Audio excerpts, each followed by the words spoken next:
بسم اللہ الرحمن الرحیم۔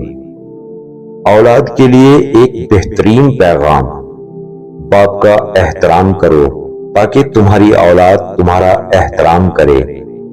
باپ کی عزت کرو تاکہ اس سے فیضیاب ہو سکو۔ باپ کا حکم مانو تاکہ خوشحال ہو سکو۔ باپ کی سختی برداشت کرو تاکہ باکمال ہو سکو۔ باپ کی باتیں غور سے سنو تاکہ دوسروں کی نہ سننی پڑے۔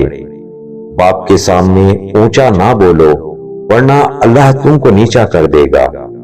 باپ کے سامنے نظر جھکا کر رکھو تاکہ اللہ تم کو دنیا میں بلند کر دے۔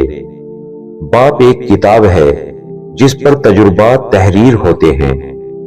باپ کے آنسو تمہارے دکھ سے نہ گریں ورنہ اللہ تم کو جنت سے گرا دے گا۔ باپ ایک مقدس محافظ ہے جو ساری زندگی خاندان کی نگرانی کرتا ہے۔ بیٹیوں کے گھر سے پانی کا گلاس بھی نہ پینے والوں سنو، بیٹیوں کو جہیز نہیں جائیداد سے حصہ دو، کیونکہ جہیز دینا ہندوانہ رسم اور جائیداد سے حصہ دینا اللہ کا حکم ہے۔ بڑی گہری بات، ایک لقمہ پیٹ تک پہنچانے کا قدرت نے کتنا انتظام کیا ہے کہ گرم ہے تو ہاتھ بتا دیتے ہیں، سخت ہے تو دانت بتا دیتے ہیں، کڑوا یا تلخ ہے تو زبان بتا دیتی ہے، اور اگر باسی ہے تو ناک بتا دیتی ہے۔ بس وہ حرام ہے یا حلال یہ فیصلہ ہمیں کرنا ہے۔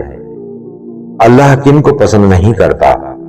ایک فساد پھیلانے والے، دوسرے ظلم کرنے والے، حد سے تجاوز کرنے والے، تکبر کرنے والے، شیخی خور، اسراف کرنے والے، خیانت، بد عہدی کرنے والے، ناشکری اور گناہ کرنے والے، گھمنڈ اور اترانے والے،